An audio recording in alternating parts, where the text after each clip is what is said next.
Em 22 de junho de 1941, às 3h15 da madrugada, 3 milhões de soldados alemães cruzaram simultaneamente a fronteira soviética ao longo de um frente de quase 3.000 quilômetros. Era a maior operação militar da história. O nome em código era Barbarossa. Os planejadores do OKH, o alto comando do exército alemão, tinham 3 grandes objetivos estratégicos: Moscou, Kiev e Leningrado. Mas Leningrado não era um objetivo qualquer. Para Adolf Hitler, aquela cidade tinha um significado que ia muito além da geografia ou da economia. Leningrado tinha sido o berço da Revolução Bolchevique. Ali, em outubro de 1917, Lenin tinha tomado o poder a partir do Instituto Smolny. Ali tinha nascido o sistema que Hitler queria destruir. Em sua mente, tomar ou destruir Leningrado era decapitar simbolicamente o comunismo soviético. Joseph Goebbels registrou este pensamento em seu diário. O Führer tem a intenção de apagar cidades como Petersburgo do mapa. No entanto, o brutal inimigo que os alemães encontraram não estava nem em seus piores pesadelos. O berço do comunismo sitiado. Por que Hitler queria apagar Leningrado? Leningrado era, em 1941, a segunda maior cidade da União Soviética. Contava com 2,54 milhões de habitantes. Era responsável por aproximadamente 10% de toda a produção industrial soviética, incluindo grande parte do aço de alta qualidade do país e os novos tanques pesados KV-1, as bestas de ferro que defenderiam a cidade nos primeiros e desesperados dias. A base naval de Kronstadt era a sede da frota do Báltico, com seus encouraçados, cruzadores e submarinos. Suas fábricas, seus museus, o Hermitage com milhões de obras de arte, seus 68 teatros e seus hospitais, tudo formava o tecido de uma cidade que, em tempos de paz, era simplesmente uma das mais belas da Europa. O Grupo de Exércitos Norte, sob o comando do feldmariscal Wilhelm Ritter von Lieb, tinha a missão de cobrir os 765 quilômetros desde a fronteira da Prússia Oriental até os arredores de Leningrado em 6 a 8 semanas. O exército tinha 475 mil soldados em 28 divisões, respaldados pelo Grupo Panzer IV de Hübner, com suas afiadas divisões blindadas, e Luftflotte 1, com centenas de bombardeiros e caças. Os primeiros golpes foram demolidores. Nos primeiros 18 dias da Barbarossa, as forças soviéticas nos estados bálticos foram destruídas. A maior parte de seus tanques e aviões, perdidos. As unidades de reserva disponíveis no distrito militar de Leningrado foram lançadas fragmentariamente contra os Panzers e também esmagadas. Em 9 de julho, Pskov, a apenas 252 quilômetros de Leningrado, caía em mãos alemãs, 3 semanas após o início da invasão. Em 14 de julho, as colunas do general Reinhardt cruzaram o rio Luga. A estrada para Leningrado estava aberta. Nos quartéis generais alemães, o entusiasmo era incontenível. Reinhardt teria dito a seus exaustos soldados: "Abramos as portas de Leningrado", e os motores voltaram a rugir na escuridão. O que ninguém sabia ainda era que aquela porta não se abriria tão facilmente. A defesa soviética era um caos improvisado, mas não era suicida. Andrei Zhdanov, o chefe do Partido Comunista em Leningrado, mobilizou 30 mil voluntários civis para construir defesas de campo ao longo do rio Luga. Em julho, convocou 160 mil recrutas civis para 8 divisões de milícia popular. Não eram soldados, eram trabalhadores de fábricas, acadêmicos, estudantes. Morreriam em ondas, mas ganharam tempo. O general Popov construiu uma nova linha defensiva ao longo do Luga, e os alemães, que esperavam correr em direção a Leningrado em dias, encontraram-se em combates encarniçados que duraram semanas. Os tanques Panzer, sem infantaria suficiente para protegê-los, ficaram expostos. As linhas de abastecimento se esticaram até se romperem. Em certo momento, as divisões blindadas mais avançadas recebiam combustível, munição e comida unicamente por reabastecimento aéreo, como um exército no espaço. Em 20 de agosto, os alemães cortaram o último ramal ferroviário entre Leningrado e Moscou, em Chudovo. Em 30 de agosto, capturaram MG, o último nó ferroviário que conectava Leningrado com o resto do país. Em 8 de setembro, as forças do 39º Corpo Panzer chegaram ao Lago Ladoga e tomaram Schlisselburg. O círculo se fechou. Leningrado, com 3 milhões de civis e mais de 300 mil soldados, ficou completamente cercada. Essa mesma noite de 8 de setembro, os bombardeiros alemães atacaram os armazéns de alimentos Badaev, no sul da cidade. As chamas iluminaram o horizonte durante horas. O fumo cheirava a açúcar queimado, a óleo, a farinha. Durante semanas, as pessoas da cidade escavaram nos restos do armazém para recuperar a terra misturada com açúcar carbonizado e comê-la. O cerco havia começado. Duraria 872 dias. Nos primeiros dias de setembro de 1941, quando a cidade já estava cercada, mas ainda poderia ter sido tomada por assalto, algo crucial ocorreu no quartel-general de Hitler. Em 6 de setembro, Hitler emitiu a Diretriz 35, ordenando a Liebe que evitasse um custoso assalto direto à cidade. 10 dias depois, uma diretriz do OKH de 22 de setembro trazia o título Sobre o futuro da cidade de Petersburgo e declarava sem rodeios: o Führer decidiu apagar a cidade de Petersburgo da face da terra. Não temos nenhum interesse em preservar nem sequer uma parte da população dessa cidade. Era uma ordem de extermínio no papel. Não um crime de guerra tático, mas uma política deliberada a nível de Estado. A diretriz era explícita.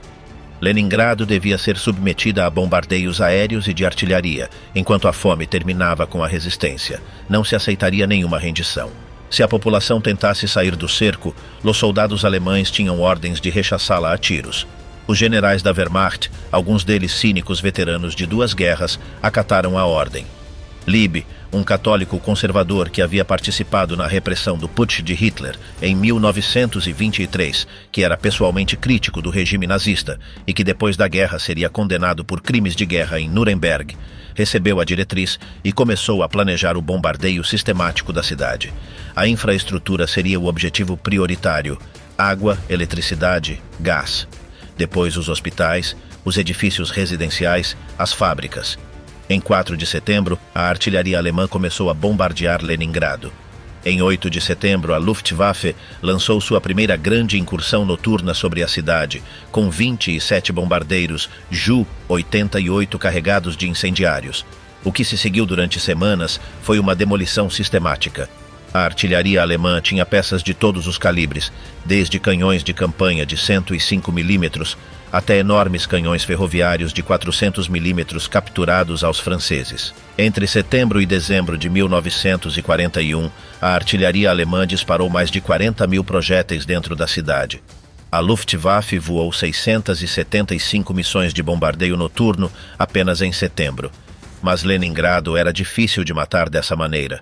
O Hermitage foi atingido repetidamente, mas o dano era superficial. A Catedral de São Isaac, um dos edifícios mais reconhecíveis da Europa, nem sequer recebeu um impacto direto durante todo o cerco. As fábricas de tanques Kirov e Bolshevik continuaram funcionando inclusive quando os projéteis caíam em seus pátios. O que a artilharia e as bombas não podiam fazer, a fome sim poderia. Nesse momento, a população da cidade tinha reservas de alimentos para aproximadamente 30 dias. O lago Ladoga, o maior da Europa, separa a cidade de Leningrado do resto da Rússia pelo leste. Quando o cerco se fechou, aquele lago se converteu na única conexão possível com o exterior, e sobre ele se construiria a logística mais extraordinária, desesperada e brutal da Segunda Guerra Mundial. Nos primeiros meses do cerco, a flotilha do Ladoga, com barcaças e pequenos barcos de carga, tentou cruzar as 40 milhas de água que separavam os Inovets, na margem ocidental, de Novaya Ladoga, na oriental. Era a única rota de abastecimento. A Luftwaffe a atacou sem piedade. Em outubro e novembro de 1941, os aviões alemães afundaram 24 das 31 barcaças disponíveis e 6 barcos a vapor. A quantidade de alimentos que chegava era uma fração do necessário. A cidade necessitava de 30 mil toneladas de comida por mês. A flotilha só podia trazer 22 mil toneladas em seus melhores dias. E o verão de 1941 já estava acabando. Quando o lago congelou, no final de novembro, abriu-se uma nova possibilidade e um novo pesadelo simultaneamente. Em 22 de novembro de 1941, partiu o original comboio de caminhões sobre o gelo do lago. A rota foi chamada Doroga Zizny, o caminho da vida. Demorava 16 horas para cruzar o lago de noite, com os faróis apagados para não atrair os aviões alemães, sobre um gelo que ao princípio não tinha a espessura necessária para suportar caminhões carregados. Os veículos abriam caminho entre as rachaduras e os buracos abertos pelos projéteis alemães. Os caminhoneiros que caíam na água congelada morriam em minutos. A Luftwaffe bombardeava a rota durante o dia. A artilharia a fustigava de noite. Os soviéticos instalaram baterias antiaéreas sobre o próprio gelo para protegê-la. Durante o primeiro inverno, o caminho da vida não foi suficiente. A ração diária de pão para um trabalhador industrial caiu para 250 gramas em 1º de novembro. Em 20 de novembro, caiu para 250 gramas para os trabalhadores e para 125 gramas para todos os demais, incluídas as crianças. 125 gramas. Era uma fatia de pão preto úmido, misturado com serragem, celulose de papel e outros substitutos. Um humano adulto necessita entre 2.000 e 2.500 calorias por dia para funcionar. Essas rações proporcionavam entre 300 e 400 calorias. O que se seguiu foi um dos episódios mais obscuros de toda a Segunda Guerra Mundial. Enquanto os alemães mantinham o cerco, perfeitamente abastecidos, recebendo 3 vezes mais comida que seus inimigos sitiados, Leningrado começou a morrer. Menos 30 graus e 300 calorias ao dia, o inverno mais letal da guerra. Em 22 de novembro de 1941, quando o primeiro comboio de caminhões partiu sobre o gelo do Lago Ladoga, a temperatura era de menos 18 graus. As rodas rangiam sobre uma superfície que nos dias anteriores havia cedido sob o peso dos trenós de cavalos. O caminho da vida existia, mas existia como promessa mais do que como solução. Aquele primeiro inverno, a rota trazia uma fração do necessário. Leningrado necessitava de 30.000 toneladas de alimentos por mês. Em dezembro de 1941, o caminho da vida transportou menos de 800 toneladas no total. A aritmética era uma sentença. No Heeresgruppe Nord, esta aritmética era seguida com precisão clínica. Os serviços de inteligência alemães recebiam relatórios regulares de fontes diversas, desertores soviéticos, observadores de artilharia e interceptações de rádio.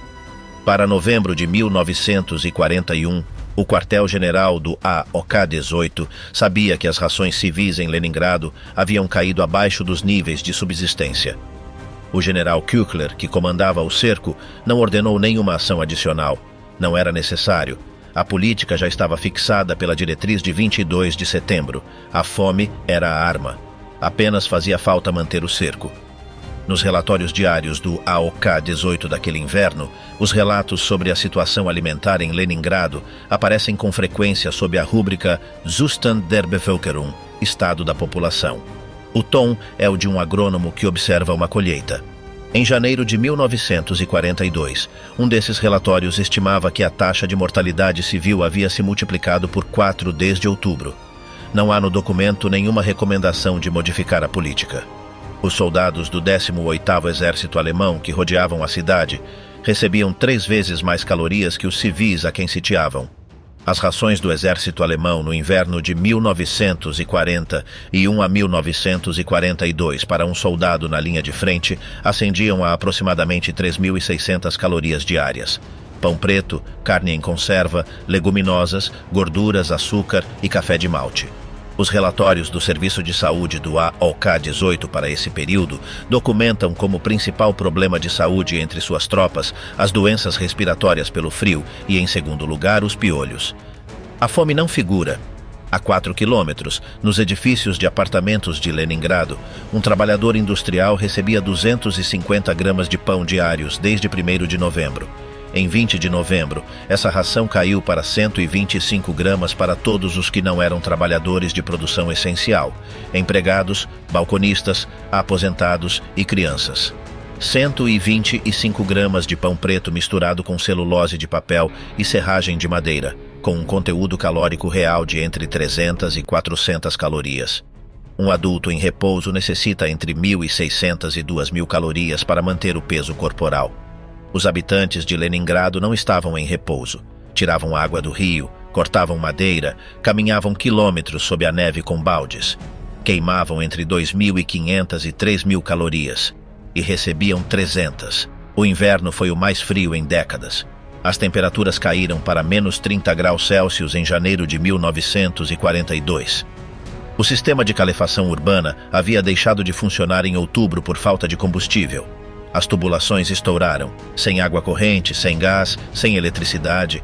A vida urbana do século XX retrocedeu a formas de sobrevivência do século XVIII. As pequenas estufas caseiras de ferro chamadas burjuicas, termo que em russo significa pequena burguesa, com ironia involuntária, converteram-se no centro de cada apartamento. Alimentavam-se do que houvesse. Primeiro os móveis de madeira, depois os livros, depois as tábuas do piso arrancadas com os dedos. Os quadros da artista Helena Martilla, desenhados durante o cerco e confiscados depois pela NKVD por considerá-los demasiado perturbadores para a narrativa oficial, mostram figuras que perderam o contorno humano. São sombras com baldes arrastando trenós sobre superfícies que poderiam ser ruas, ou poderiam ser o inferno. O fome transformava as pessoas com uma meticulosidade que os testemunhos descrevem em termos quase médicos. Helena Koshina era escritora e escrevia um diário. Em novembro de 1941, começou a esconder o pão e o milhete em diferentes lugares do apartamento para que seu marido Dima não os encontrasse. Na chaminé, debaixo do colchão, atrás dos livros na estante.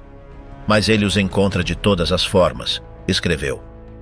O homem que em tempo de paz levava seu almoço para sua esposa enquanto ele se conformava com sopa, havia começado a roubar em lojas, utilizando a ponta de sua bengala para espetar pedaços de pão quando os balconistas olhavam para outro lado. Fazia-o com planejamento sistemático. Escolhia lojas mal iluminadas, estudava os turnos do pessoal, ensaiava os movimentos. Quando me contou, riu convulsivamente como um louco, anotou Koshina.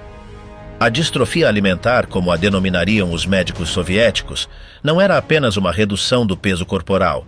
Alterava a temperatura basal, a capacidade cognitiva, o limiar da dor, e alterava o caráter de maneiras que os sobreviventes lembrariam décadas depois como a parte mais perturbadora de tudo. O pesquisador Axel Reichard, especialista em coleópteros no Instituto Zoológico, continuou escrevendo sua enciclopédia sobre a fauna soviética durante todo o inverno. Seus cadernos, conservados no arquivo do Instituto, alternam disquisições técnicas sobre besouros com interrupções entre colchetes. 5 da tarde. O edifício treme após o impacto de um projétil próximo. Temperatura interior, 4 graus. Os dedos não respondem bem. Em 16 de dezembro anotou: se não morrer de fome, o terminarei. Foi encontrado morto em seu escritório no início de 1942, deitado sobre um colchão com o terno impecavelmente passado e a gravata bem atada. A enciclopédia ficou incompleta no volume 17. O Registro Civil de Leningrado anotou 96.694 mortes em janeiro de 1942. Mas esse número subestimava massivamente a realidade, porque os registros apenas documentavam falecimentos notificados formalmente e a administração da cidade operava em colapso progressivo. Algumas estimações de historiadores posteriores, baseadas em análises de rações distribuídas versus rações consumidas, apontam para números de entre 8.000 e 12.000 mortes diárias nos piores momentos de janeiro e fevereiro. Os bondes pararam em dezembro porque não havia eletricidade para movê-los. Permaneceram imóveis nas vias, cobertos de neve, e em alguns deles, os corpos de pessoas que haviam morrido dentro ficaram congelados durante semanas porque ninguém tinha forças para retirá-los. Os pátios internos dos edifícios de apartamentos converteram-se em depósitos de cadáveres. Os trabalhadores das brigadas de sepultamento, eles mesmos à beira da inanição, usavam trenós de madeira para transportar os corpos.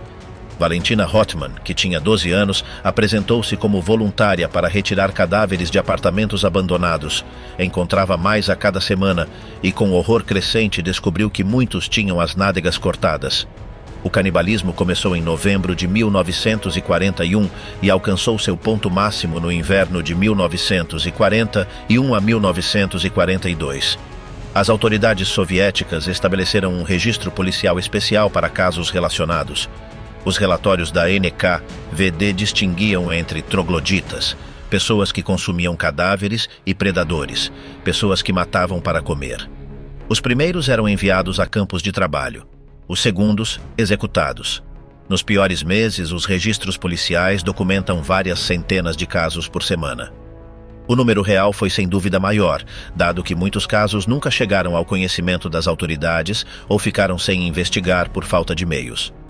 Viktor Kozlov descreveu em seu testemunho pós-guerra o que viu nas ruas: pernas humanas cortadas com a carne arrancada, abandonadas em portais, pedaços de corpos em latas de lixo, cadáveres mutilados extraídos de sótãos.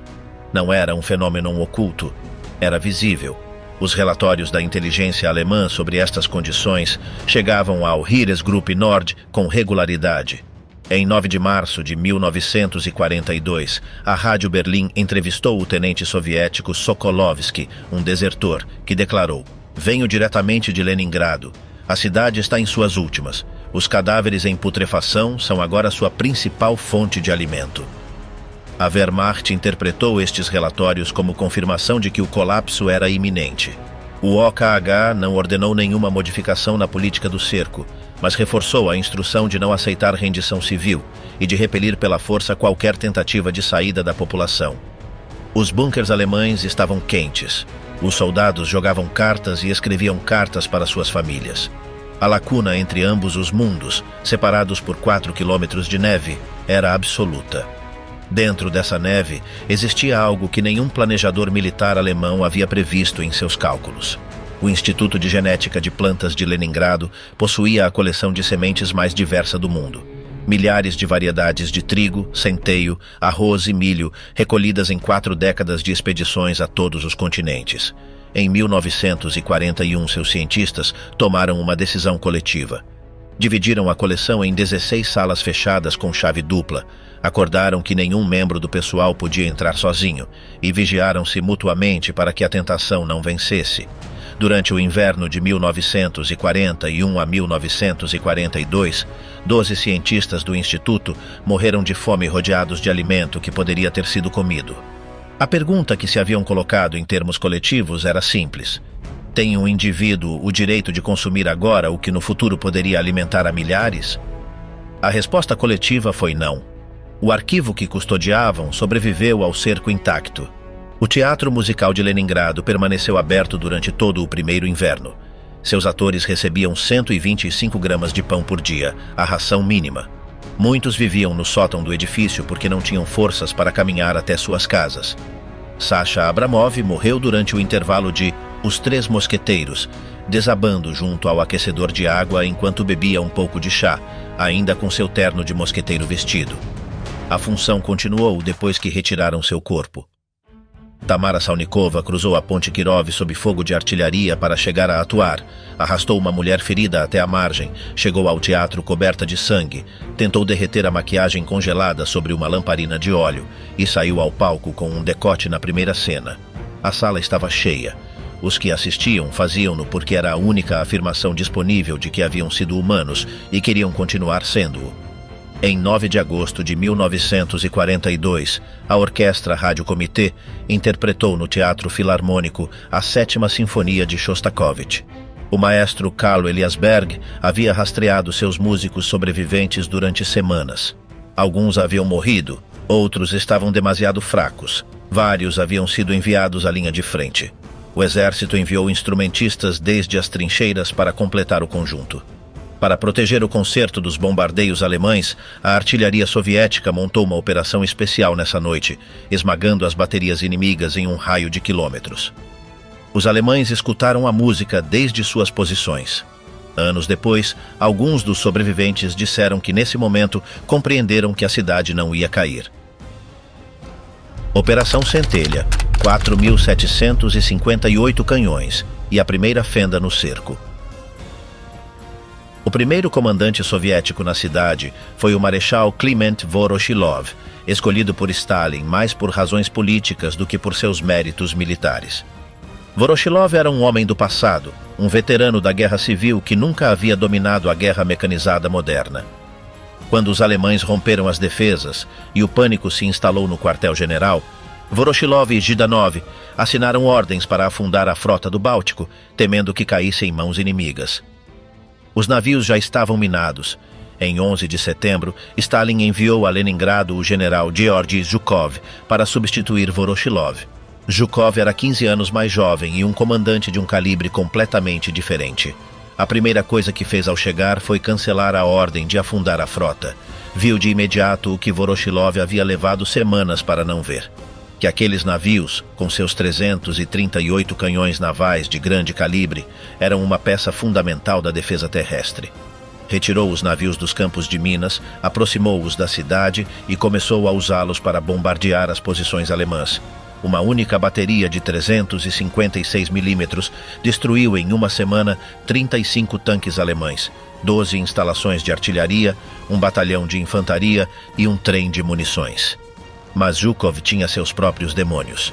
Convencido de que os alemães continuavam querendo assaltar a cidade, ordenou uma série de ataques ofensivos que foram carnificinas sem sentido. O mais custoso foi a tentativa de ampliar e defender a cabeça de ponte de Nevskaya Dubrovka, um estreito de terra de apenas 1.400 metros de largura e 500 de profundidade na margem oriental do rio Neva. Zhukov viu isso como um trampolim para romper o cerco. O que foi em realidade foi uma armadilha de morte. Os alemães controlavam as 3 margens do posto. O fogo de artilharia era tão denso que os soldados soviéticos dentro do posto só podiam se mover arrastando-se. A expectativa de vida média de um soldado na cabeça de ponte era de 3 dias. A 86ª Divisão, enviada para reforçá-lo, ficou reduzida de 12.000 homens a 176 sobreviventes em poucas semanas. A 265ª ficou em 180. A 20ª Divisão da NKVD ficou com o tamanho de um pelotão. No entanto, Zhukov continuou enviando homens. O coronel Mikhail Pavlov, um dos oficiais que cruzaram o Neva naqueles primeiros dias, descreveu a travessia inicial. O grupo não tinha barcos. Tiveram que construir balsas. Cada balsa carregava 8 homens e montanhas de munição. Quando se aproximaram da margem oposta, os sinalizadores alemães iluminaram o céu e a artilharia começou a disparar. As balsas, carregadas com o dobro de sua capacidade, explodiam com as munições incluídas. "Perdemos um batalhão completo na travessia", disse Pavlov. A ponte de pontões construída sobre o Neva foi destruída uma e outra vez pelo fogo alemão. Em cada ocasião, voltava-se a construir. Em 28 de setembro de 1941, segundo as estimações, os alemães bombardearam a cabeça de ponte com mais de 8.600 bombas e projéteis em um único dia. A Brigada de Infantaria de Marinha número 4 do Báltico foi enviada para reforçar o posto. A brigada estava composta principalmente por cadetes de 17 e 18 anos, com apenas alguns meses de treinamento. Nenhum deles sobreviveu para contar sua história. Sua presença se adivinha em objetos escavados décadas depois no fundo da lama do Neva. Uma carteira do partido manchada de sangue, uma colher de prata, um ícone pintado à mão. A um dos cadetes, Viktor Krovlin, seus companheiros lhe presentearam com uma cantil gravada à mão para seu 18º aniversário, em 29 de setembro de 1941. No cantil alguém havia gravado, com o que devia ser uma faca de campanha, um mapa tosco da cabeça de ponte. Um mês depois, toda a brigada havia desaparecido. O próprio Zhukov foi chamado de volta a Moscou em outubro de 1941 para defender a capital. Substituiu-o o general Kozin, que se encontrou com defesas mais sólidas do que as que havia deixado, mas também com uma população já à beira do colapso. No lado alemão, o comando da cidade sitiada passou ao general Küchler, que tomou uma decisão estratégica característica dele: não fazer nada imprudente. Enquanto o OKH e Hitler discutiam grandes ofensivas para acabar com Leningrado de uma vez, Küchler preferia conservar suas forças e deixar que a fome e o frio fizessem o trabalho. Era um raciocínio frio, em todos os sentidos, e esteve a ponto de funcionar. No final de 1941 e início de 1942, os soviéticos tentaram romper o cerco desde o exterior, com a que se chamaria a Ofensiva Lyuban, uma das operações mais desastrosas da história militar soviética. O plano, em teoria, era razoável. A frente Volkhov, a leste do Lago Ladoga, atacaria as linhas alemãs, enquanto a frente de Leningrado atacaria desde dentro. Se ambas as forças se encontrassem no meio, o cerco se romperia. Na prática, foi um pesadelo de incompetência burocrática, interferência política de Stalin e coragem desperdiçada de centenas de milhares de homens. Stalin exigiu que a ofensiva começasse em 2 semanas. O general Meretskov, comandante da frente Volkhov, sabia que suas forças não estavam prontas. Faltava artilharia pesada, munição, provisões logísticas básicas. Mas dissentir de Stalin significava voltar para a prisão da Lubianka, onde Meretskov havia passado 2 meses sendo torturado depois de ser preso pela NKVD em junho de 1941, espancado na cabeça com cacetetes de borracha até assinar uma confissão falsa. Quando a crise de Leningrado convenceu Stalin de que necessitava de suas capacidades, foi libertado. A Segunda Armada de Choque penetrou as linhas alemãs em janeiro de 1942, avançando até 75 quilômetros dentro da retaguarda inimiga. Parecia um triunfo. Em realidade, era o princípio de uma armadilha. O gargalo do saliente que a Segunda Armada havia criado era estreito, apenas 14 quilômetros de largura. Os alemães o reconheceram como uma oportunidade. Em março de 1942, a Operação Haubtier, Besta de Presa, lançou 2 divisões para cortar o gargalo do saliente. Em 20 de março, as pinças alemãs se encontraram. Mais de 50.000 soldados soviéticos ficaram aprisionados no pântano.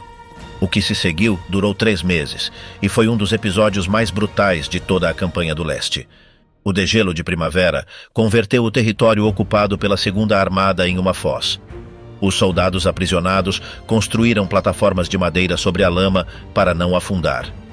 A comida e a munição chegavam apenas em pequenas quantidades, lançadas de aviões que frequentemente eram derrubados antes de poder soltar sua carga.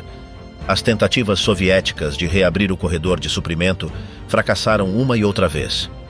O general Vlasov foi enviado de avião ao interior do Bolsão para tomar o comando da Segunda Armada.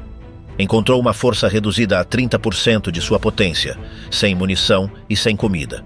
Os soldados comiam cascas de árvores e grama. Em 5 de junho, a última tentativa de ruptura fracassou. A Segunda Armada se desintegrou. Os alemães tomaram mais de 32.000 prisioneiros. Os soviéticos afirmam que cerca de 30.000 escaparam antes do fechamento final, mas centenas de milhares morreram ou foram capturados. Para a frente Volkov, a ofensiva Liuban custou 403.000 baixas, incluindo quase 150.000 mortos ou capturados, para nenhum avanço territorial real. O general Vlasov, convencido de que seria preso de volta a Moscou, escolheu não tentar escapar. Foi capturado em 12 de julho de 1942 em uma cabana do bosque, escondido sob um monte de palha. Os alemães o converteram no líder de um exército de colaboradores russos anticomunistas, o Exército de Libertação Russo. Depois da guerra, foi entregue à União Soviética e executado como traidor. No verão de 1942, com a ofensiva Liuban esmagada, os alemães tiveram uma nova oportunidade de terminar o cerco de uma vez. Foi a mais próxima que jamais tiveram de uma vitória completa. E também a desperdiçaram. O plano se chamava Nordlicht, Luzes do Norte. Depois da queda de Sebastopol em julho de 1942, o feldmariscal Erich von Manstein e seu veterano AK-11 ficaram disponíveis para deslocar-se. Hitler ordenou transferi-los a Leningrado, junto com 4 divisões de infantaria e toda a artilharia pesada que havia esmagado as defesas da Crimeia, incluindo a Dora, o maior canhão ferroviário construído jamais, capaz de lançar projéteis de 7 toneladas a 47 quilômetros de distância. Se Nordlicht se executasse, Manstein teria uma força de 9 divisões mais artilharia de cerco massiva para um ataque coordenado. O objetivo não era apenas bombardear a cidade, mas tomar o lago Ladoga e cortar fisicamente o caminho da vida. Sem esse suprimento, Leningrado morreria em semanas. Manstein chegou à frente norte em 27 de agosto. Suas divisões começaram a concentrar-se. O ataque estava previsto para 14 de setembro. A inteligência soviética captou os movimentos. O Estado-Maior soviético ordenou à frente Volkov atacar imediatamente, antes que Nordlicht pudesse executar-se.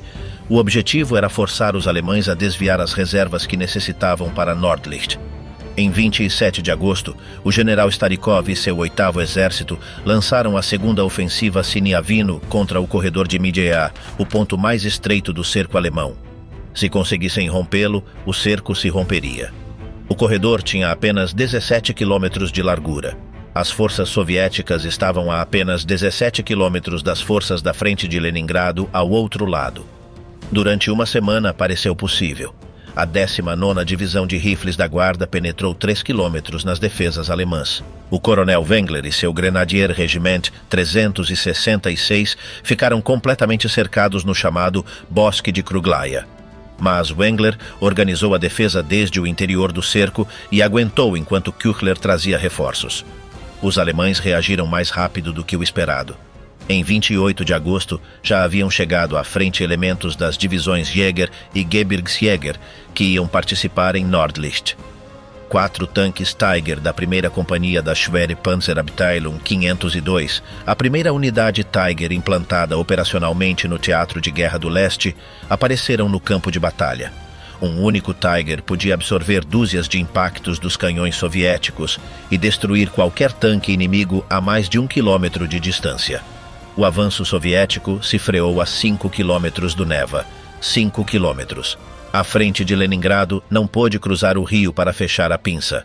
Manstein tomou o comando de todas as forças na zona e em 21 de setembro lançou um poderoso contra-ataque com 4 divisões que em 4 dias conseguiu cercar a maior parte da 8ª Armada Soviética e parte da 2ª Armada de Choque. Outros 12.300 prisioneiros. Outro desastre soviético. Mas o objetivo de forçar o cancelamento de Nordlicht havia se conseguido. Manstein foi enviado urgentemente ao sul, em direção a Stalingrado, onde o 6º Exército Alemão estava sendo cercado. Nordlicht nunca se executou. A Dora nunca disparou contra Leningrado. Foi devolvida à Alemanha em carga ferroviária. Leningrado havia esquivado a bala mais grossa que jamais lhe apontaram. As ofensivas soviéticas fracassaram uma e outra vez contra o corredor de Miga-Assiniavino, o gargalo que mantinha o cerco. Cada tentativa custava centenas de milhares de vidas. As alturas de Siniavino, uma escarpa de apenas 50 metros de altura sobre o terreno pantanoso circundante, era a chave do bloqueio. Quem as controlasse dominava o corredor, e os alemães as haviam convertido em uma fortaleza praticamente impenetrável. Mas em 1943, algo havia mudado. Depois da derrota de Stalingrado em fevereiro de 1943, o exército alemão em toda a frente do leste estava em uma posição estratégica diferente. Na frente norte, Heeresgruppe Nord não recebia mais as divisões de reforço que haviam chegado regularmente em 1940 e 1942. Suas unidades veteranas se esgotavam gradualmente. O general Laser e seu 26º Corpo, que defendia o corredor, tinha agora 7 batalhões de infantaria para defender 15 quilômetros de frente, 1 batalhão por quilômetro de pântano congelado. Govorov e Meretskov haviam aprendido também. Suas 2 derrotas no corredor lhes haviam ensinado o que não fazer. Esta vez não lançariam grandes ondas de infantaria contra fortalezas alemãs em campo aberto. Esta vez, usariam a preparação de artilharia mais massiva que nenhum dos 2 frentes havia organizado jamais, e atacariam simultaneamente desde ambos os lados, impedindo que os alemães braçem reservas. A Operação Centelha começou em 12 de janeiro de 1943. Às 9h30 da manhã, 4.758 peças de artilharia e morteiros abriram fogo simultaneamente sobre as posições alemãs ao longo de uma frente de 12 quilômetros. A 67ª Armada de Leningrado tinha 1.873 canhões e morteiros. A 2ª Armada de Choque da Frente Volkhov tinha 2.885. O estrondo foi escutado desde a cidade sitiada. A preparação durou 140 minutos e alcançou 3 quilômetros de profundidade dentro das linhas alemãs. Depois, os grupos de assalto soviéticos, formados por equipes mistas de infantaria, tanques e engenheiros, avançaram no ar em direção às posições alemãs. A travessia do Neva era sempre o maior obstáculo. A 67ª Armada atacou sobre o rio congelado ao longo de 12 quilômetros. No sul, a 45ª Divisão de Guardas foi praticamente destruída pelas metralhadoras alemãs antes de chegar à margem oposta. No norte, a 86ª Divisão colapsou ante o fogo de um único batalhão alemão. Mas no centro, perto de Marino, onde a defesa era o Grupo de Reconhecimento 240, 300 alemães repeliram vários ataques de 10 batalhões soviéticos, infligindo 3.000 baixas, antes de ser finalmente desbordados. Os engenheiros soviéticos construíram várias pontes sobre o Neva essa mesma noite, e 25 tanques T-34 cruzaram ao amanhecer. No lado do Volkhov, o progresso foi duro. A 372ª Divisão de Rifles atacou o Workers' Settlement número 8. WS-8, uma posição alemã construída em 56 edifícios de um antigo bairro operário, rodeados por uma dupla linha de trincheiras, arame farpado e campos de minas. Um único batalhão alemão encerrado dentro aguentou 4 dias completos os assaltos de 2 divisões soviéticas, respaldado por sua artilharia. 4 dias foram suficientes para que Laser trouxesse reforços. Os 6 dias seguintes foram os mais sangrentos do cerco. Ambas as forças se aproximavam lentamente de cada lado, com os alemães resistindo em cada workers' settlement, em cada estrada, em cada bosque. A manhã de 18 de janeiro de 1943, às 9h30, os blindados e a infantaria da 67ª Armada e a 2ª Armada de Choque se encontraram perto do Workers' Settlement número 1. O cerco havia sido roto, embora por um corredor estreito de apenas 8 quilômetros de largura. Em 6 de fevereiro de 1943, o primeiro trem de aprovisionamento chegou à estação Finlândia de Leningrado. Os cidadãos que ainda viviam saíram às vias para ver passar os vagões. O corredor era estreito e a artilharia alemã o batia constantemente. Mas existia. O suprimento de Leningrado já nunca voltaria a depender exclusivamente do gelo de um lago. Fogos de artifício sobre Leningrado, a liberação da cidade sitiada. Durante 1943, os combates ao redor do corredor continuaram com uma ferocidade que não tinha comparação com nenhuma outra frente. As alturas de Siniavino se converteram em um símbolo em si mesmas. Os soviéticos as haviam atacado 5 vezes e 5 vezes haviam fracassado. O general Laser, com o 26º Corpo, havia convertido aquela colina de 50 metros em um sistema defensivo estratificado de bunkers, trincheiras, campos de minas e posições de artilharia encoberta. Os poucos tanques Tiger disponíveis, sempre entre 9 e 30 operativos em qualquer momento dado, atuavam como peças de xadrez que Laser movia de crise em crise ao longo do corredor. Durante janeiro e fevereiro de 1943, uma única companhia de Tigers foi creditada com 25% de todos os tanques soviéticos destruídos pelo AOK-18 nesses 2 meses. O Tiger 100, capturado em 18 de janeiro de 1943, se converteu em um dos objetos mais estudados da guerra. Enquanto os soldados da 67ª Armada e a 2ª Armada de Choque se encontravam, o grupo alemão aprisionado no saliente começou sua ruptura desesperada para o sul. 4 Tigers foram perdidos em combate. O Tiger 100, conduzindo através de um caminho florestal, desviou-se do caminho e ficou afundado em uma turfa. Os tanqueiros tentaram prepará-lo para sua demolição, mas a infantaria soviética chegou antes. Os soldados escalaram o Tiger, jogaram as cargas explosivas e chamaram 5 tanques leves. T-60 da 61ª Brigada de Tanques ataram cabos de reboque desde os 5 T-60 ao Tiger, e como o Tiger havia sido deixado em neutro, conseguiram fazê-lo rodar. Finalmente, um tanque KV-1 o rebocou até as linhas soviéticas. Era o primeiro Tiger intacto capturado na frente do leste. Sua análise técnica acelerou o desenvolvimento dos tanques pesados IS soviéticos. Em julho e agosto de 1943, a 5ª e definitiva tentativa de capturar as alturas de Siniavino custou à frente de Leningrado e à frente Volkhov 79.937 baixas, incluindo quase 21 mil mortos ou desaparecidos, para nenhum avanço real. Mas em 15 de setembro, Simoniak mudou de tática. Em lugar de um prolongado bombardeio de artilharia que dava tempo aos alemães para reagrupar-se, lançou seu 30ª Guarda de Rifles Corps atrás de uma barragem de artilharia deslizante, sem prévio aviso. Os alemães nas alturas de Siniavino foram surpreendidos fora de seus bunkers. Em horas, a posição que havia resistido 384 dias de ataques estava em mãos soviéticas. Foram os alemães quem agora olhavam de baixo para cima. No outono de 1943, o equilíbrio de forças na frente norte havia mudado de maneira decisiva. Luftflotte 1, a força aérea alemã designada ao setor, havia passado da supremacia aérea para a irrelevância. Em outubro de 1943, a única unidade de caças alemã operativa em toda a região era o 4º JG-54, com 22 Messerschmitt Bf 109G e 4 Focke-Wulf 190. As duas armadas aéreas soviéticas tinham nesse momento mais de 800 aviões, com 400 caças.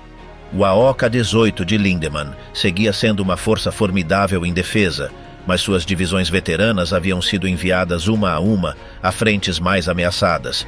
Em seu lugar, chegaram as divisões de campo da Luftwaffe, unidades de aviadores convertidos em infantaria, mais acostumados aos aeródromos do que aos campos minados. Espanha havia retirado sua 250ª Divisão em outubro de 1943. As baixas que o AOK-18 não podia substituir estavam sendo supridas parcialmente com recrutas letões e estônios. Govorov e Meretskov planejaram o golpe final com uma meticulosidade que suas ofensivas anteriores não haviam tido. A chave era o elemento surpresa. Em lugar de atacar de novo o corredor de Migá, o objetivo mais óbvio, Govorov usaria o saliente de Oranienbaum, o pequeno bolsão soviético na margem sul do Golfo de Finlândia, que os alemães haviam ignorado durante 2 anos por considerá-lo demasiado pequeno e bem defendido para representar uma ameaça. Govorov havia estado transferindo silenciosamente a Segunda Armada de Choque, reconstruída sob o comando de Fediuninski, a esse saliente desde novembro de 1943. Barcos da Frota do Báltico realizavam as transferências de noite. Para janeiro de 1944, Fediuninski tinha 5 divisões de rifles, 13 regimentos de artilharia e várias unidades blindadas concentradas no saliente. Os alemães o detectaram, mas era demasiado tarde para reagir adequadamente. Em 14 de janeiro de 1944, às 9h35 da manhã, 13 regimentos de artilharia do exército se somaram ao fogo dos encouraçados Outubro Revolucionário e Marathi e dos canhões ferroviários pesados, disparando em total 104.000 projéteis em 65 minutos contra as 2 divisões de campo da Luftwaffe, que defendiam o setor. As divisões da Luftwaffe simplesmente se desintegraram sob o bombardeio. Ao dia seguinte, a 42ª Armada atacou desde Leningrado para o oeste, com 220.000 projéteis disparados em 90 minutos por mais de 900 peças de artilharia, incluindo o canhão de 406 mm da base de testes de Toksovo, que disparou vários projéteis contra as alturas de Pulkovo. Os 3 corpos de guardas de Simoniak fizeram a penetração principal contra a 170ª Divisão de Infantaria e avançaram 3 a 4 quilômetros no primeiro dia. Em 19 de janeiro, as pinças da Segunda Armada de Choque e a 42ª Armada se encontraram em Ropcha. O corredor de terra ao redor de Peterhof ficou selado.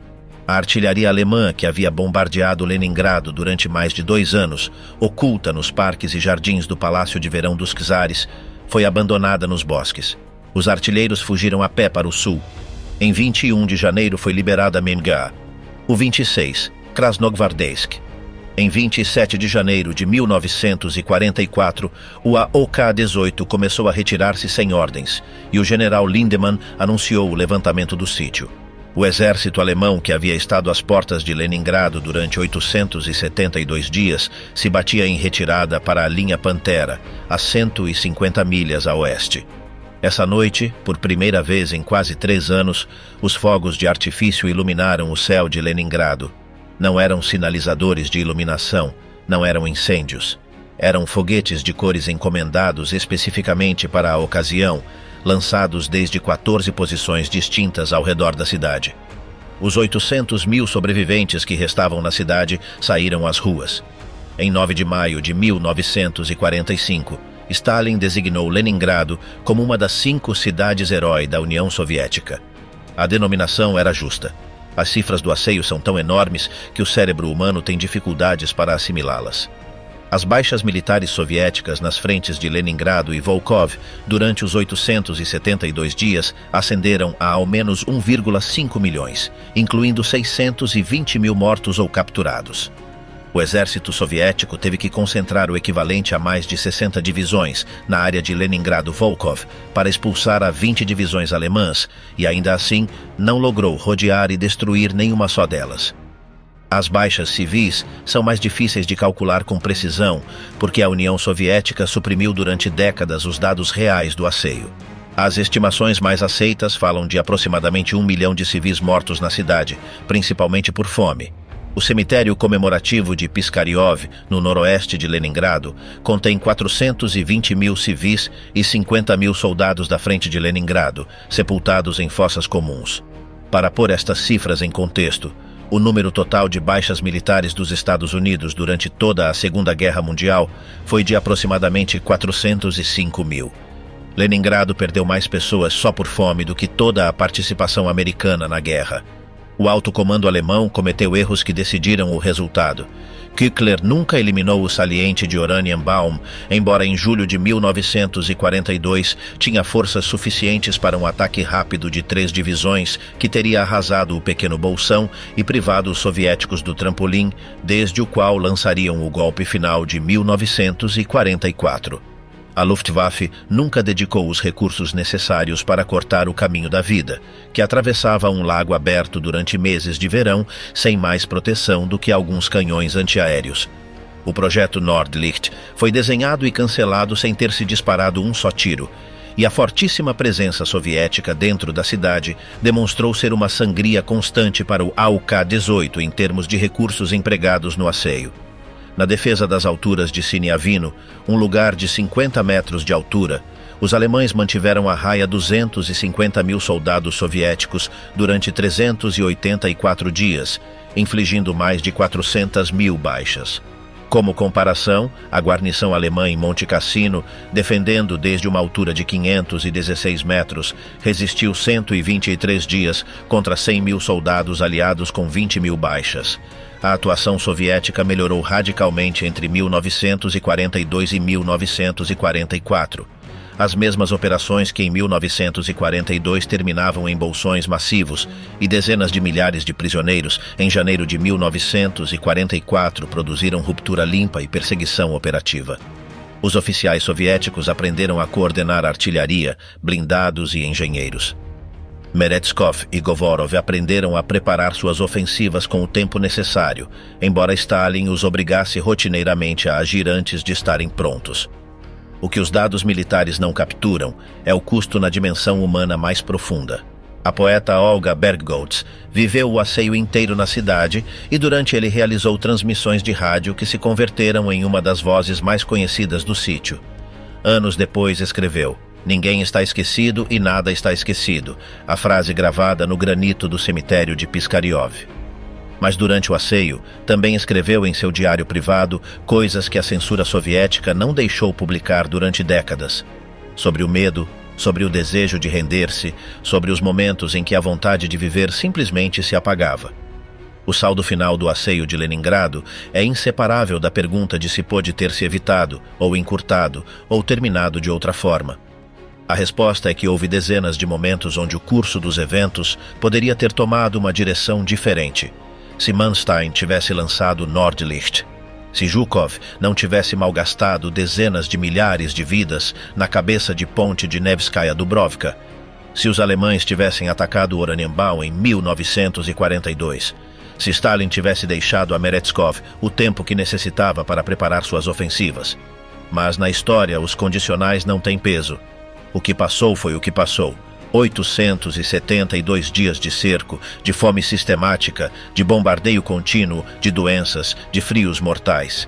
Uma cidade que em qualquer cálculo racional deveria ter se rendido e que não se rendeu. O caminho da vida nunca se fechou completamente. Os teatros continuaram abrindo suas portas.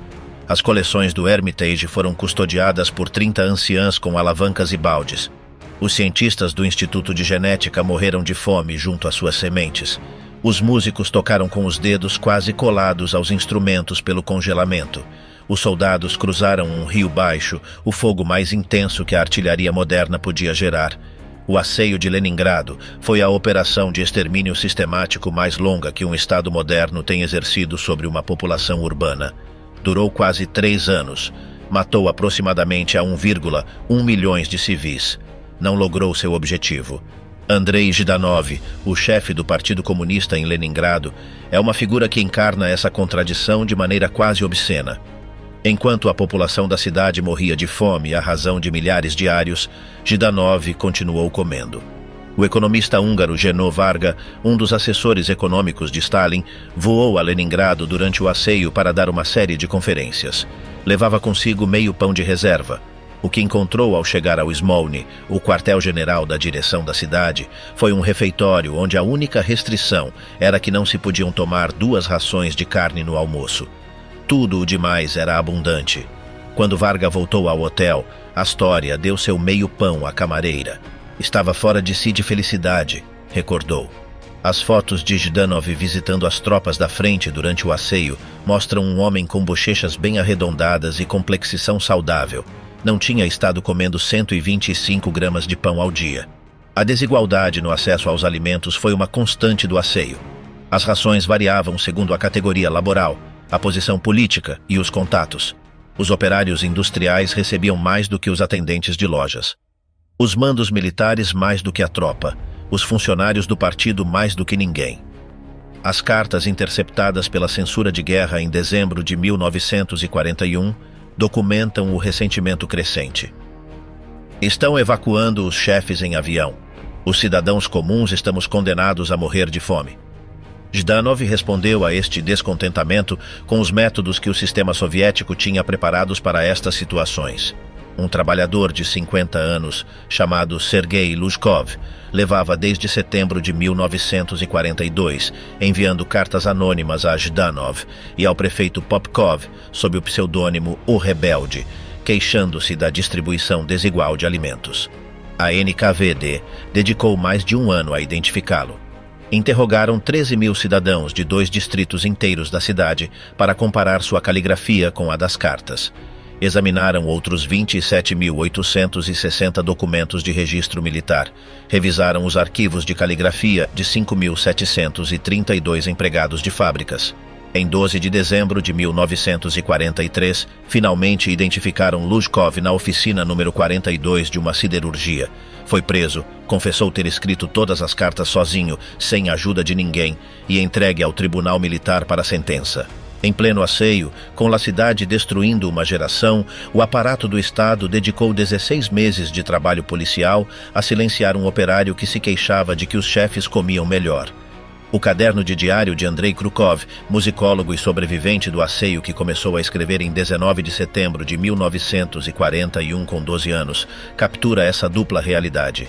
Estamos todos cobertos de fuligem, todos temos fome, todos temos frio, escreveu em janeiro de 1942.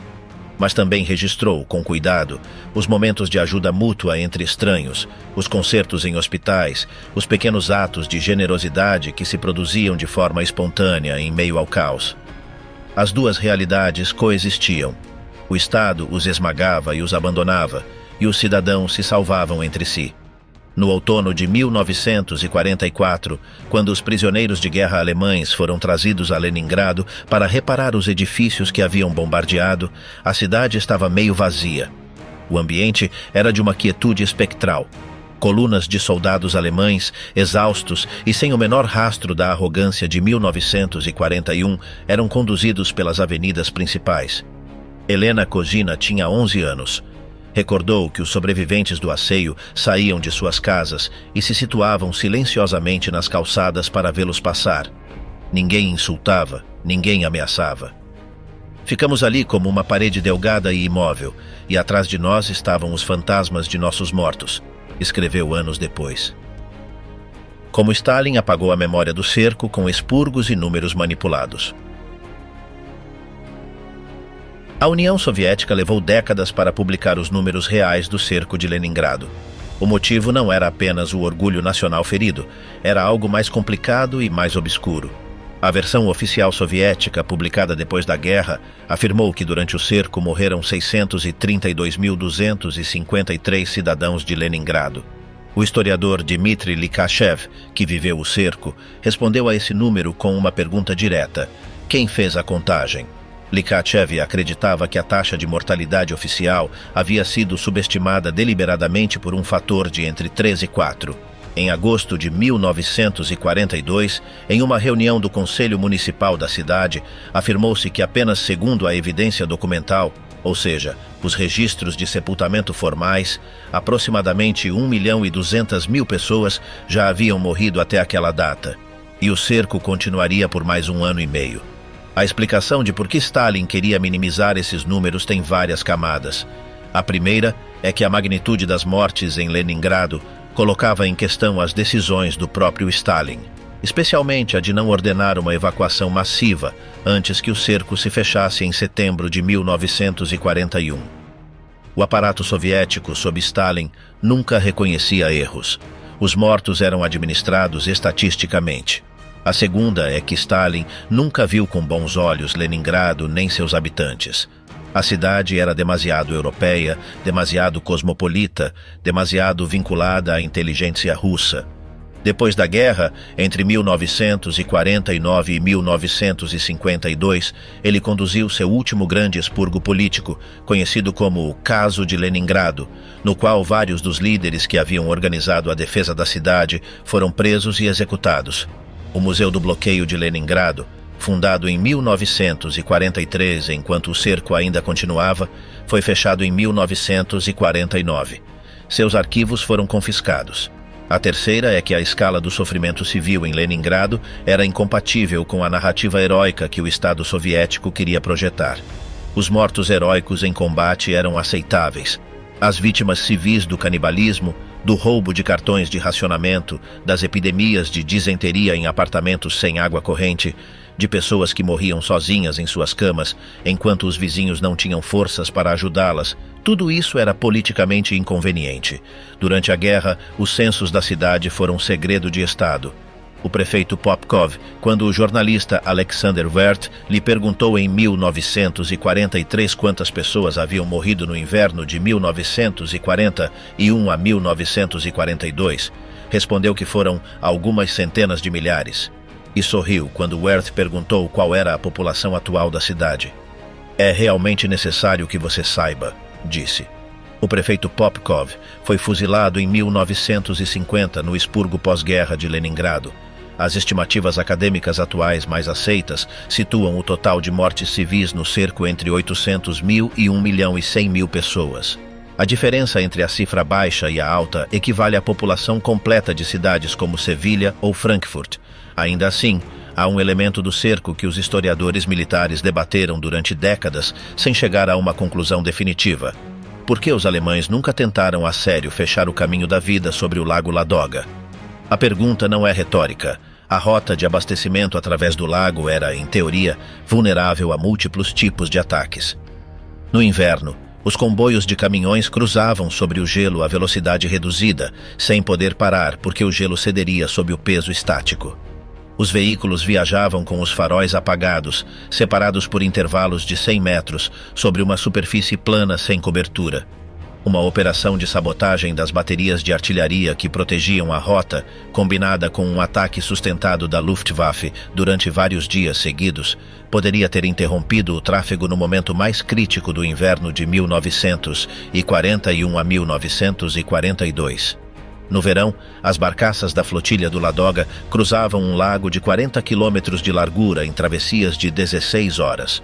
Os barcos eram lentos, os capitães com frequência inexperientes em navegação de lago. A Luftwaffe dispunha em teoria dos bombardeiros para atacá-los, e no entanto, a rota sobreviveu. Os alemães afundaram numerosas barcaças no outono de 1941 e algumas em 1942.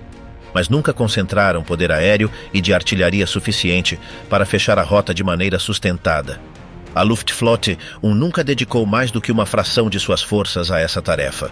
No verão de 1942, o ataque mais massivo contra os portos do Ladoga ocorreu em 28 de maio, com 80 aviões. Foi repelido com perdas mínimas. Os alemães tentaram instalar no lago uma flotilha de lanchas torpedeiras italianas e balsas armadas, o destacamento K, com 30 navios, dos quais apenas 4 eram torpedeiras. Em outubro de 1942, na única ação de envergadura dessa flotilha, o eixo perdeu 4 balsas Sibel e sofreu 79 baixas, sem ter fechado nada. A explicação mais provável é uma combinação de fatores. O Heeresgruppe Nord era uma força constantemente escassa de recursos, especialmente de reservas móveis e aviação. Cada vez que se planejava concentrar mais meios em Leningrado, surgia uma crise em outro setor, geralmente no Heeresgruppe Mitte ou Heeresgruppe Süd, que devorava as reservas disponíveis. Küchler, o comandante do AOK-18, era um general que preferia a defesa à aventura. E Hitler, paradoxalmente, não enviava recursos adicionais porque estava convencido de que a cidade cairia sozinha, sem necessidade de mais esforço ativo. Era a armadilha do pensamento mágico aplicado à estratégia militar. Os soviéticos, por sua vez, construíram o caminho da vida com uma velocidade e improvisação que seus inimigos nunca anteciparam. A rota sobre o gelo do primeiro inverno era perigosa e sua capacidade limitada, mas cada ano sucessivo foi melhor do que o anterior. No segundo inverno, a rota estava marcada com postes de sinalização e estações de emergência. No verão, adicionou-se o oleoduto submarino. A flotilha do Ladoga cresceu até contar com mais de 80 barcaças. A logística soviética no lago, ao contrário da logística alemã nos pântanos do Volkhov, foi uma das operações de abastecimento mais bem-sucedidas de toda a guerra no leste. A cidade que o regime nazista decidiu exterminar pela fome encontrou formas de alimentar-se que seus carrascos não souberam cortar. Durante a guerra, a censura soviética funcionou com eficiência. Os quadros de Helena Martilha, que mostravam esqueletos humanos arrastando trenós sob o frio, foram confiscados pela NKVD. A artista foi advertida de que sua obra era demasiado psicológica e pessimista. Não pôde mostrá-la publicamente até os anos 1980 e só em 1991 realizou uma exposição completa de seus mais de 80 desenhos do cerco. Curiosamente, o convite veio de Berlim. Nessa exposição, Martila encontrou-se cara a cara com veteranos alemães do exército que havia cercado a cidade. Não eram necessárias palavras, disse depois. Podia ver em seus olhos, estive em Leningrado.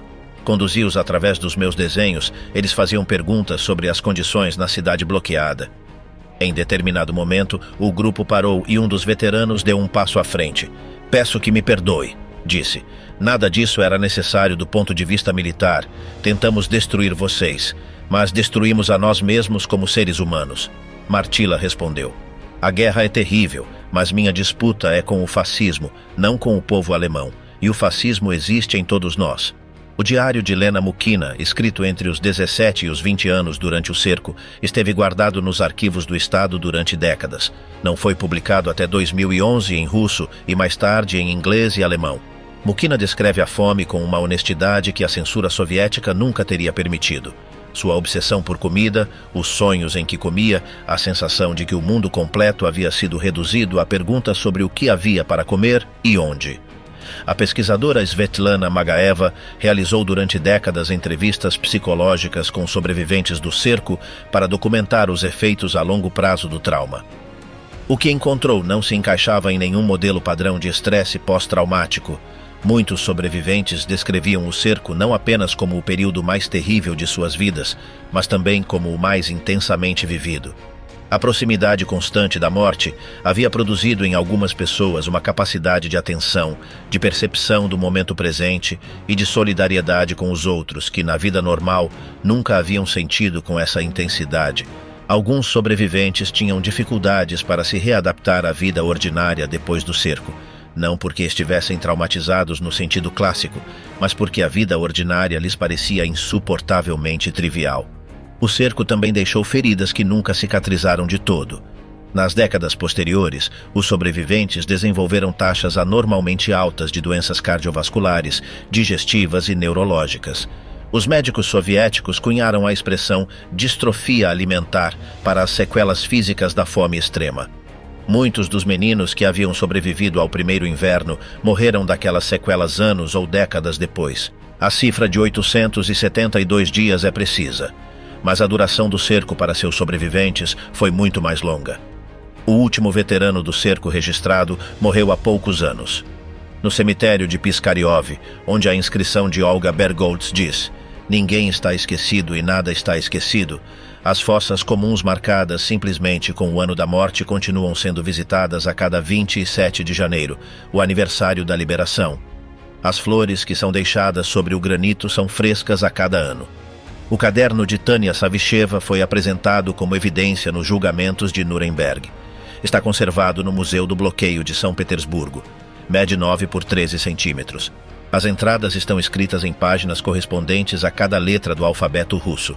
A última página está em branco.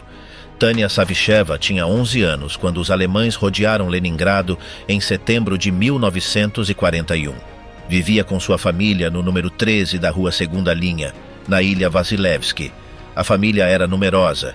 Sua mãe Maria, sua avó Evdóquia, seus irmãos Leonid e George, suas irmãs Zênia e Nina, seus tios Vásia e Lyosha. A primeira entrada do caderno é de 28 de dezembro de 1941. Zênia morreu às 12h30 da noite. A segunda, a avó morreu em 25 de janeiro às 3 da tarde de 1942. A terceira, Lyoka morreu em 17 de março às 5 da manhã de 1942. A quarta, o tio Vásia morreu em 13 de abril, às 2 da tarde de 1942. A quinta, o tio Lyosha em 10 de maio às 4 de tarde de 1942. A sexta, mamãe morreu em 13 de maio às 7h30 da manhã de 1942. As 3 últimas páginas do caderno, em russo, dizem: Savichevs morreram, todos. Só restou Tânia. A irmã Nina havia sido, na verdade, evacuada antes do cerco e havia sobrevivido, mas Tânia não sabia disso. O irmão George também. Tânia foi evacuada da cidade em 1942, debilitada, com tuberculose e os ossos danificados pelas deficiências nutricionais. Morreu em 1º de julho de 1944, em um sanatório na região de Gorky, antes de ver a liberação da cidade que havia sobrevivido para esperar. O caderno de Tânia circulou em cópias entre os juízes e promotores do Tribunal de Nuremberg em 1946 como evidência dos crimes de guerra cometidos durante o cerco. Foi apresentado na acusação contra os responsáveis pela política de extermínio por fome deliberada. O objeto original está no Museu do Bloqueio de São Petersburgo. As páginas têm a caligrafia pulcra de uma menina bem educada que anotava dados com a disciplina de quem quer que os fatos fiquem registrados corretamente. As entradas têm a forma seca de um registro. Não há adornos, não há comentários, não há pranto visível no papel. Embora a tinta de algumas entradas esteja ligeiramente borrada, é possível que isso seja o mais aterrorizante de tudo. Mas enquanto o cerco chegava ao seu fim em janeiro de 1944, um episódio particular capturou algo essencial sobre a natureza da guerra naquela frente. A captura do Tiger 100, o primeiro tanque Tiger intacto tomado pelos soviéticos em toda a frente do leste, resultou ser tão valiosa estrategicamente como qualquer ofensiva de divisões inteiras. Os engenheiros soviéticos passaram semanas analisando a blindagem, o motor, os sistemas de visão, a mecânica da torre. O resultado dessa análise acelerou diretamente o desenvolvimento do tanque IS-2, que quando apareceu em 1944, podia penetrar a blindagem frontal de um Tiger a 500 metros. Foi o primeiro tanque soviético capaz de fazê-lo. E a razão de ele existir naquele momento, com essas especificações técnicas precisas, remonta à lama congelada de um caminho florestal no corredor de Siniavino em 18 de janeiro de 1943. A guerra tecnológica tinha essa natureza. Cada objeto capturado, cada documento recolhido, cada prisioneiro interrogado era uma fonte de inteligência que podia mudar o equilíbrio em combates futuros que ainda não haviam começado. Nos últimos dias do cerco, quando o exército alemão se retirava em direção à linha Pantera, um soldado alemão deixou para trás, entre seus pertences abandonados, um mapa de Leningrado. O mapa estava dividido em quadrantes e cada objetivo militar numerado. Os objetivos estavam agrupados sob cabeçalhos específicos: escolas, museus, hospitais, teatros, institutos médicos. Era a evidência material de algo que a diretriz de 22 de setembro de 1941 havia estabelecido em palavras. O bombardeio deliberado da infraestrutura civil não era um efeito colateral, mas a política. O mapa foi apresentado também em Nuremberg. Os comandantes alemães condenados em Nuremberg por crimes relacionados com o cerco de Leningrado incluíam Küchler, que recebeu 20 anos de prisão, embora tenha sido libertado antecipadamente. Liebe foi condenação a 3 anos, já cumpridos durante o processo. As ordens que haviam dado, incluindo a diretriz de não aceitar rendições e de disparar contra civis que tentassem escapar do cerco, ficaram documentadas no expediente. A Operação Barbarossa, que começou como a maior ofensiva militar da história, terminou na frente norte com um exército alemão retirando-se apressadamente de uma cidade que nunca pôde tomar, que não pôde destruir e que não conseguiu matar de fome. A operação de extermínio mais longa da Segunda Guerra Mundial foi também, em seus próprios termos, um fracasso total.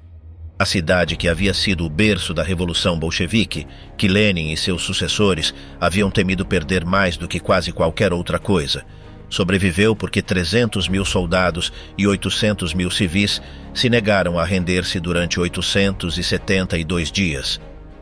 As razões pelas quais se negaram são tão complexas e diversas como as pessoas que o fizeram.